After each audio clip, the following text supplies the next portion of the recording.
Hello guys, welcome to review sky. তোমাদের সাথে আমি রৌনক, আমি রিও।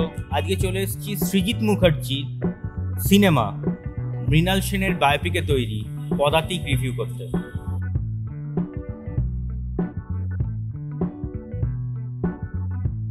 সত্যি বলতে পদাতিক সিনেমাটা বিগ স্ক্রিনের জন্য কিন্তু একটা বিশাল ভালো সিনেমা। বিগ স্ক্রিনের জন্য এটা ট্রিটমেন্টটা করা আছে একদম।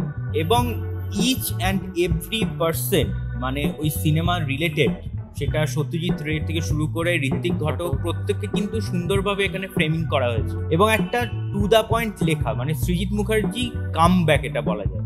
মানে আমরা লাস্ট যে দশম অবতার দেখার পর থেকে সৃজিত মুখার্জির প্রতি আমাদের যে একটা ডাউন হয়ে গেছিল বা বিক্ষোভ, আমাদের যে মনে হয়েছিল যে না সৃজিত মুখার্জি মনে হয় হারিয়ে যাচ্ছে, কিন্তু সেটা কিন্তু এই সিনেমাটা দেখে আমাদের মনে হলো যে না, সৃজিত মুখার্জি হারায়নি। এখানে একটা ইন্টারেস্টিং ফ্যাক্ট হচ্ছে এই মুভিটা এডিট করেছে হচ্ছে সৃজিত মুখার্জি, অ্যান্ড এই এডিটটা ফলো প্যাটার্ন করেছে সেটা হচ্ছে মৃণাল সেনের যেগুলো নর্মাল কাজ হয়, যে উনি খুব র্যাপিড কাট করেন ওনার স্টোরিতে, যে একটা রিয়েল ফুটেজের সাথে সিনেমার ফুটেজ, অ্যান্ড সেটা সৃজিত মুখার্জি এই সিনেমাটাতেও একটা ট্রিটমেন্ট দিয়েছেন। অ্যান্ড এই সিনেমাটার যে ইমোশনটা লুকিয়ে আছে হচ্ছে ডায়লগস অ্যান্ড ফ্রেমিং। অ্যান্ড এখানে আরেকটা এখন নতুন যে জনরা এসছে আমাদের বেঙ্গলি ইন্ডাস্ট্রি, সেটা হচ্ছে ফোর্থ ওয়াল ব্রেক। সেটা কিন্তু এই মুভিটা তার সুন্দরভাবে একটা হোমাজ দিয়েছে। সব থেকে আমরা বেশি ইমোশনাল লাগছিল হচ্ছে ওই দ্যাট মোমেন্টটা যখন দেখানো হচ্ছে যে ঋত্বিক ঘটক মারা গেছে এবং সেখানে মানে আমাদের লিটারালি মৃণাল সেন এবং তার সাথে সত্যজিৎ রে দুজন কিন্তু ওখানে উপস্থিত। ওই যে একটা ফ্রেমে তিনজন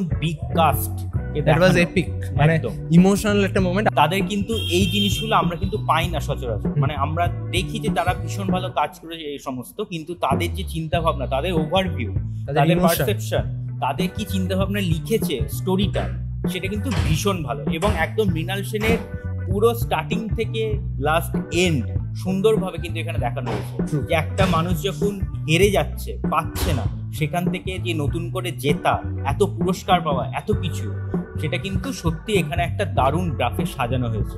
এবং একদম অবভিয়াসলি দেখো এই সিনেমাটা, কিন্তু তোমরা ভাববে না যে একটা চেপে বসে রাখার মতো সিনেমা। অবশ্যই দেখবে, তোমরা প্রত্যেকটা সিনেমা দেখো, কিন্তু পদাতিক সিনেমাটা আমি বলবো যে অবশ্যই তোমাদের কিন্তু দেখা উচিত।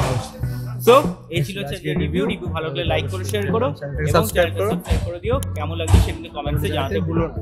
সো ভালো থাকবেন, সুস্থ থাকবেন এবং সিনেমা দেখবেন আমাদের চোখ দিয়ে। Thank you.